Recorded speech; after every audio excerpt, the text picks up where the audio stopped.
Mesdames, Messieurs, la période de transition et l'amnistie générale au Congo-Brazzaville, post-dictature de Denis Sassou Nguesso, est-elle possible? Et pourquoi faire? D'abord, je vais vous parler de l'amnistie générale.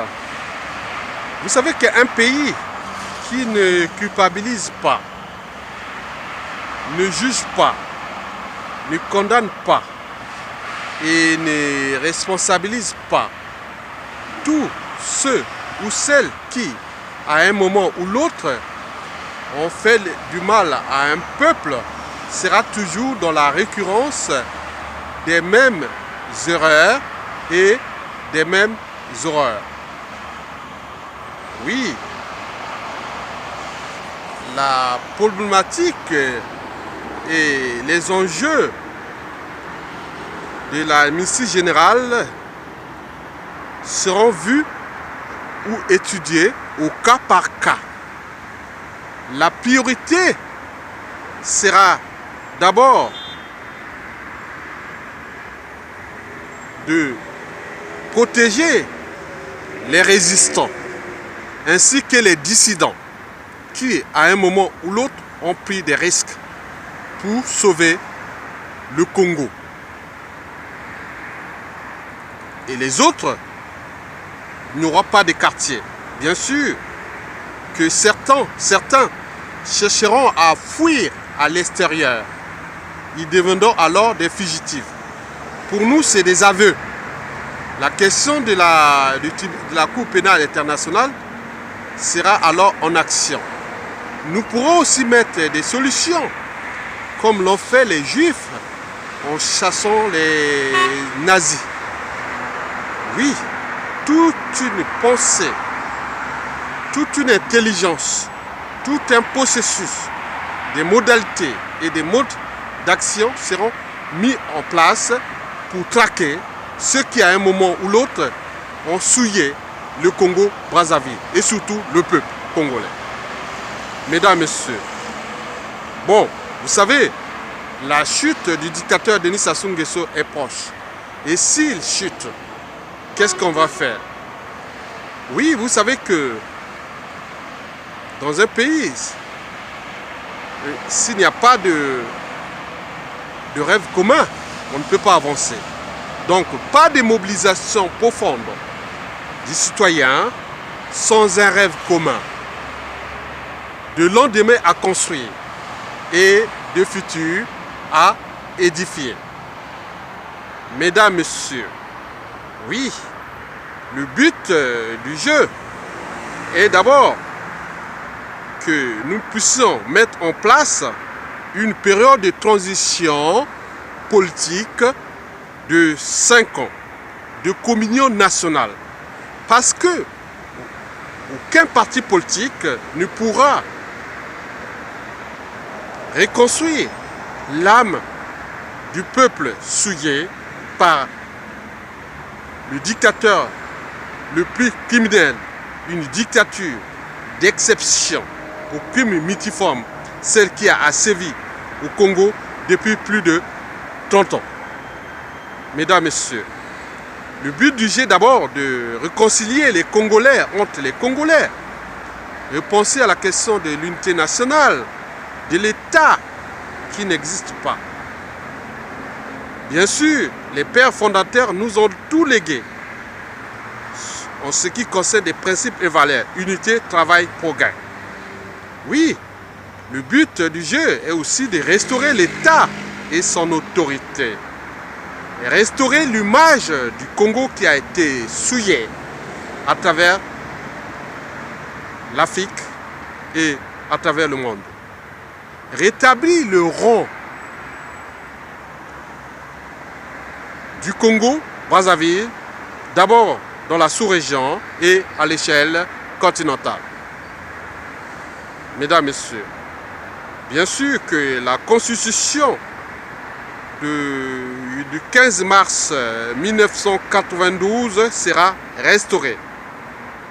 Et nous allons travailler dans une période de transition politique de 5 ans autour des 5 pouvoirs qui vont fonctionner comme les doigts d'une main. Vous savez que les doigts d'une main n'ont pas les mêmes tailles, mais ils jouent tous le même rôle que vous connaissez sur le rôle de votre main. Voilà. Les 5 doigts n'ont pas les mêmes rôles, ni la même taille haute, mais ils jouent le rôle d'une main. Donc l'unité, c'est aussi ça. L'unité des doigts font une main. Mesdames, messieurs, donc nous aurons 7 pouvoirs pendant cette période-là. Les structures de l'État vont rester en place, mais il y aura d'autres nominations, des nominations au niveau des administrations, des corps diplomatiques, des représentants du Congo à l'ONU, de toutes ces instances-là. Il y aura des nouvelles nominations au sein des administrations publiques et parapubliques, des entreprises publiques et tout cela. Donc il y a du boulot. Donc battez-vous pour sauver le Congo. D'abord, je veux commencer pour les 7 pouvoirs.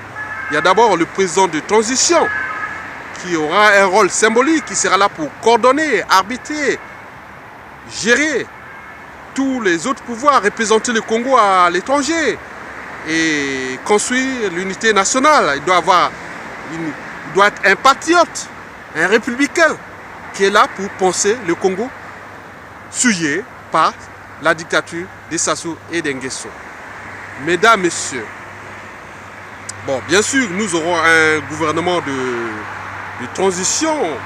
Je l'espère qu'il y aura 2 membres de gouvernement, 2 membres et demi de gouvernement par région du Congo ou département du Congo.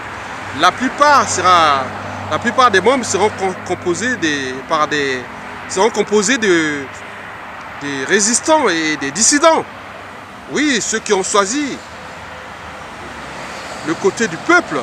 Oui, ceux qui sont encore aujourd'hui qui servent le dictateur doivent rejoindre la dissidence et aussi le peuple.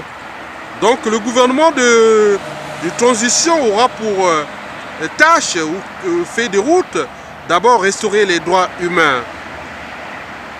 Oui, les droits fondamentaux, les libertés fondamentales, le devoir de mémoire, la condition humaine, c'est-à-dire l'accès à l'eau, à l'énergie, à l'éducation, aux soins, au cadre de vie, etc., etc. Oui, après nous aurons aussi le 3e pouvoir, c'est l'Assemblée constituante. Bon, je l'espère qu'il y aura 10 membres par département du Congo, la plupart composés toujours des résistants et des dissidents qui ont choisi la voie du peuple. Voilà. Donc cette assemblée constituante aura pour but ou objectif ou fait des routes de remettre en place des nouvelles lois, règlements et préparer ainsi des institutions nouvelles qui vont conduire le Congo tout au long de ce 21e siècle. Mesdames, Messieurs, nous aurons un haut conseil de transition. J'espère qu'il y aura 5 membres par département du Congo. La plupart, c'est des résistants et dissidents qui ont entre 60 ans et 85 ans maximum. Oui, c'est des sages, c'est des lettrés, des gens qui, à un moment ou l'autre, ont dirigé ou ont été du côté de la raison, du côté de la conscience morale, des patriotes, et voilà, des républicains, des gens justes qui vont être là pour équilibrer, arbitrer, positionner, jouer les justes équilibres des pouvoirs. Après, nous aurons au 5e pouvoir, nous aurons le Haut Conseil de réconciliation nationale. Bien sûr, la question des devoirs de mémoire sera au cœur de l'enjeu de leur feuille de route. Nous avons déjà des cas, des exemples.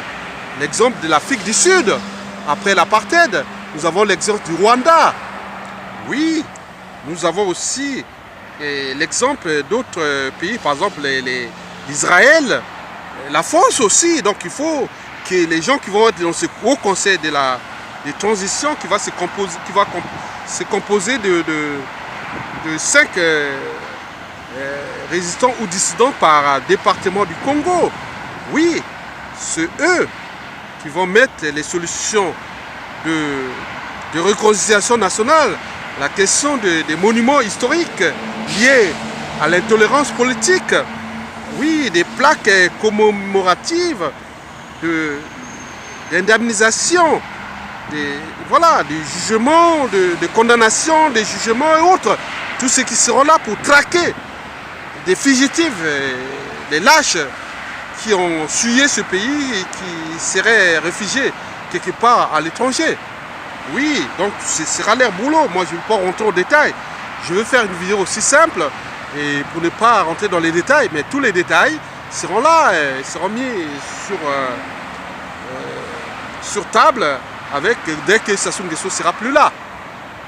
Mesdames, Messieurs, bon, nous aurons aussi, bien sûr, le Haut Conseil de biens mal acquis. Oui, la question des primes, des chasseurs de primes, que nous allons mettre en place ces solutions pour trouver où est caché, où sont cachés les butins, les magots du Congo, les problèmes des paradis fiscaux, des biens mal acquis qui... Voilà, donc il faut trouver tous ces gens-là. Et la vente aux enchères des biens du Congo. Tout ça sera mis en place avec l'aide, bien sûr, des nouveaux services des renseignements congolais, de l'État congolais, des partenaires, de tout ça là pour traquer ça. Il faut renfler les caisses du Congo parce que ce n'est pas leur bien, c'est le bien du Congo. Donc il faut que nous mettions ensemble ce haut conseil de bien mal acquis. Bien sûr, la question des résistants ou des dissidents qui ont à un moment donné, voilà, c'était une économie de l'époque, c'était les modes de fonctionnement de l'époque. Peut-être qu'eux aussi, ils ont volé. Mais ils vont dire, bon ben, je suis résistant, je suis dissident, mais j'ai des biens mal acquis. Bon, on m'en a mes consciences, je ne veux pas tout piller, mais j'ai maintenant des postes de responsabilité. Je vais léguer une partie de mes biens mal acquis au peuple. Donc, ça rentre dans le devoir de moralité. Voilà, restaurer la moralité, les valeurs morales. Mesdames, Messieurs, tout cela sera, tout ce haut conseil de bien mal acquis va travailler dans ce cadre-là. Mesdames, Messieurs, en dernier lieu, nous aurons le haut conseil de l'État qui sera là pour repenser et surtout restaurer l'État. D'abord au niveau de nos forces, les forces armées, les forces de la police, de la gendarmerie, le renseignement, et tout ça avec les problèmes de quotas. Bon, il faudra aussi mettre en place, mettre sur table les problèmes des partis politiques. Donc vous savez que les partis politiques au Congo sont que des représentations des tribus ou des majorités ethno-régionalistes. Donc nous devons dissoudre ces partis politiques-là tout au long de cette période de transition. Donc 2 à 3 partis, 5 partis seront susceptibles d'être validés par la période de transition. D'un côté, il y aura des républicains, des démocrates, ou la gauche écologiste, ou la droite écologiste, ou des nationalistes, ou tous ceux qui seront ensemble. Il faut repenser ça. Donc, et après avoir mis tout ça, au bout de la 3e année de cette période de transition, il y aura d'abord les élections locales. Bien sûr que au départ, pendant cette période, tout ce qui concerne les représentants locaux, ils seront d'abord nominés. Après, à la 3e année, nous allons mettre les élections locales des maires. À la 4e année, les élections régionales avec des présidents de régions élus au suffrage universel. Donc des présidents des régions semi-autonomes. On rentre dans la décentralisation réelle. Donc vous savez que le but du G7, c'est-à-dire mettre des régions, États, les pouvoirs autogérés au niveau des régions vers l'échelle nationale. Donc vous savez que quand les pouvoirs sont autogérés d'en bas vers le haut, il n'y a plus de dynamisme économique, social, politique, autre.